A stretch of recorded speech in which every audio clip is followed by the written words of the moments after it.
बारिश भरी रात का खौफ, सुनसान रास्ता और एक अनजान सफर। बारिश रात भर रुकने का नाम नहीं ले रही थी। बिजली की कड़क और बादलों की गड़गड़ाहट से आसमान कांप रहा था।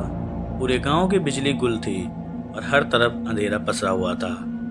राहुल, एक 18 वर्षीय युवक, शहर से गांव लौट रहा था। उसकी माँ बीमार थी और फोन पर उसने आखिरी बार यही कहा था, जल्दी लौट आ बेटा, मुझे कुछ ठीक नहीं लग रहा। राहुल ने जैसे ही गांव की तरफ मोड़ लिया, उसका स्कूटर एक झटके में बंद हो गया। अब ये क्या, इतनी बारिश में ये धोखा? वह बड़बड़ाया। मोबाइल नेटवर्क गायब, चारों तरफ सन्नाटा और जंगल के बीचों बीच एक सुनसान रास्ता। राहुल ने स्कूटर किनारे खड़ा किया और पैदल चल पड़ा। तभी उसे सामने हल्की सी लाल रोशनी दिखी। इतनी रात को जंगल में रोशनी? धीमे धीमे उस रोशनी की तरफ बढ़ा। करीब जाने पर देखा एक पुराना और जर्जर हवेली का घर, जिसकी खिड़की से वो रोशनी आ रही थी। बारिश से बचने के लिए राहुल ने उस हवेली का दरवाजा खटखटाया। दरवाजा खुद ब खुद चरमराते हुए खुल गया। अंदर अजीब सी ठंडक थी, जैसे कोई अदृश्य शक्ति उसे अंदर खींच रही हो। हॉल में एक पुराना झूमर लटका था और दीवारों पर धूल भरे पेंटिंग्स। तभी एक बूढ़ी औरत सामने आई, झुकी हुई कमर, झुर्रियों भरा चेहरा, लेकिन आंखें चमकदार और अजीब सी गहरी। आ गए तुम, हम इंतजार कर रहे थे तुम्हारा। क्या आप कौन हो? राहुल पीछे हटे हुए बोला, मैं इस हवेली की रखवाली करती हूँ। अंदर आ जाओ, बारिश रुकने तक रुक जाओ। राहुल को कुछ अजीब जरूर लगा, लेकिन ठंड और डर की वजह से उसने रुकना ही बेहतर समझा। रात के 12 बज चुके थे। हवेली के अंदर घड़ी के टिक टिक के सिवा कुछ नहीं सुनाई दे रहा था। राहुल ने दीवार पर टंगी तस्वीरों को देखा। हर तस्वीर में बड़ी ही बूढ़ी औरत थी, लेकिन अलग अलग उम्र में। अचानक राहुल को एक कमरा बंद और उस पर लिखा था, कमरा नंबर 13, प्रवेश वर्जित। जैसे ही उसने उस कमरे में की ओर कदम बढ़ाया, एक ठंडी हवा का झोंका आया और दरवाजा जोर से खुद ब खुद बंद हो गया। फिर हवेली के हर कोने से अजीब सी आवाजें आने लगी, रोने की, चीखने की, फुसफुसाने की। राहुल डर के मारे कांपने लगा।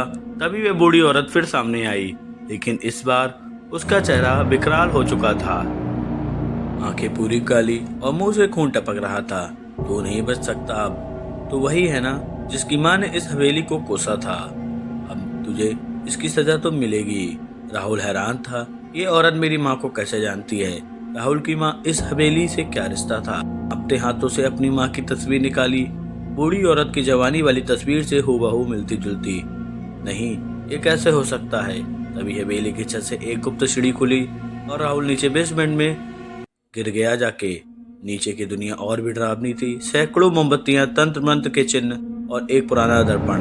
दर्पण में राहुल ने देखा वह अकेला नहीं था, पीछे सैकड़ों आत्माएं उसे घेर रही थीं। एक आत्मा फुसफुसाई, तुम्हारी माँ ने हमें बचाया था, लेकिन वो पूरी तरह से सफल नहीं हो पाई। तुम्हें उस अधूरी क्रिया को पूरा करना होगा।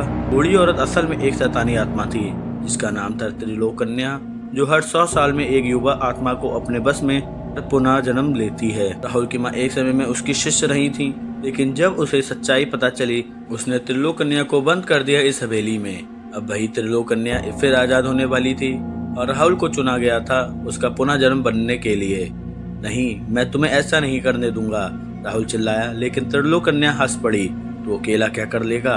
तभी बिजली कड़की और हवेली के अंदर तेज रोशनी फैल गई। राहुल की माँ की आत्मा प्रकाश की एक किरण बनकर वहां प्रकट हुई। राहुल बेटा, तू डर मत, ये मंत्र मेरे अधूरे मंत्र का अंतिम चरण है, अब तुझे इसे पूरा करना होगा। राहुल को मंत्र याद आने लगे, जैसे किसी ने उसे भीतर डाल दिए हों। उसने दर्पण की ओर देखते हुए मंत्रों का उच्चारण किया, ओम ह्री कली त्रिलोक विनाशिनी स्वाहा। पूरी हवेली थराने लगी। त्रिलोक कन्या चीखने लगी और उसकी आत्मा उस दर्पण में बंद हो गई। हवेली एक सफेद रोशनी में तब्दील हो चुकी थी और सब कुछ शांत हो गया था। राहुल बेसमेंट से ऊपर निकला। अब हवेली खंडहर हो चुकी थी। बारिश थम गई थी और दूर आसमान में इंद्रधनुष निकल आया था। राहुल की आंखों में आंसू थे, लेकिन चेहरे पर सुकून। राहुल जब गांव पहुंचा, उसकी माँ की समाधि के पास एक सफेद चमकदार फूल खिला था, जो कभी उस पेड़ पर नहीं खिलता था। गांव वालों ने कहा, तेरी माँ अब मुक्त हो गई हैं, तूने एक भयानक आत्मा से हमें बचा लिया। राहुल ने आसमान की ओर देखा और मुस्कुराया। बारिश भरी उस रात का खौफ मेरी माँ के चमत्कार से ही खत्म हुआ।